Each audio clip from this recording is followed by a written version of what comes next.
butcheries. See, dead Henry's wounds ope their congealed mouths and bleed afresh.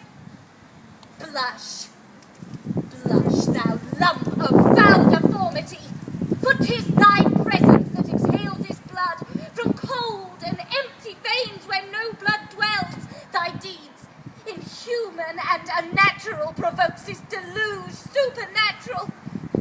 O God, which this blood madest, revenge his death. O earth, which this blood drinkest, revenge his death. Either heaven with lightning strike the murderer dead, or earth gape open wide and swallow him quick, as thou dost drink this good king's blood, which his hell-governed arm hath butchered.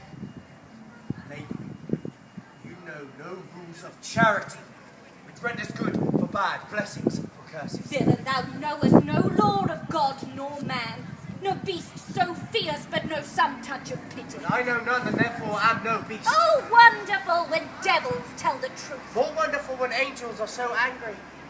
Vouchsafe, divine perfection of a woman, of these supposed evils, to give me leave by circumstance, but to acquit myself. Vouchsafe, diffused infection of a man, of these known evils, but to give me leave by circumstance to curse thy cursed self. Fairer than tongue can name thee, let me have some patient leisure to excuse myself. Fouler than heart can think thee, thou canst make no excuse current but to hang thyself. I did not kill your husband. Why, then he is alive. Nay, he is dead, and slain by Edward's hand. In the foul throat thou liest.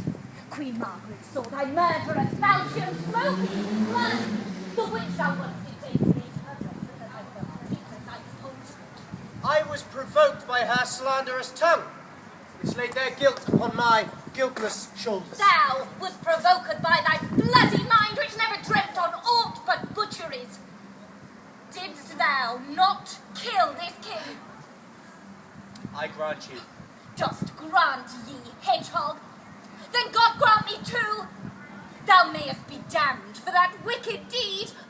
He was gentle, mild, and virtuous. Fitter for the King of Heaven that hath him. He is in heaven, where thou shalt never come. Let him thank me that holp to send him thither, for he was fitter for that place than earth. And thou unfit for any place but hell. Yes, one place else, if you will hear me name it. Some dungeon. Your bedchamber. Why dost thou spit at me? Would it were mortal poison for thy sake. Never came poison from so sweet a place. Never hung poison on a fouler toad. Out of my sight. Thou dost infect mine eyes. Those eyes, sweet lady, have infected mine. Oh, would they were basilisks to strike thee dead. I would they were, that I might die at once. For now they kill me with a living death. Those eyes of thine from mine have drawn salt tears. Shamed their aspect with store of childish drops, these eyes that never shed remorseful tear, no. When thy warlike father, like a child, told the sad story of my father's death, and 20 times took pause to sob and weep, that all the standers by had wet their cheeks, my manly eyes did scorn an humble tear.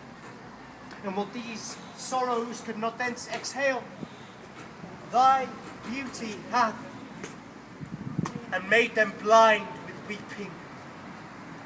Teach not thy lips such scorn, for they were made for kissing, lady, not for such contempt.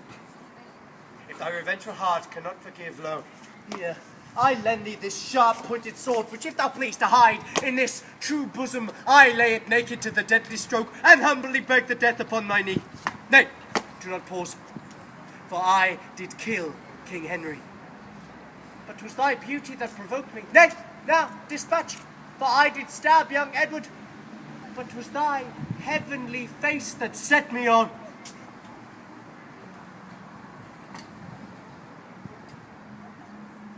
Take up the sword again, or take up me. Arise, dissembler. Though I wish thy death, I will not be thy executioner.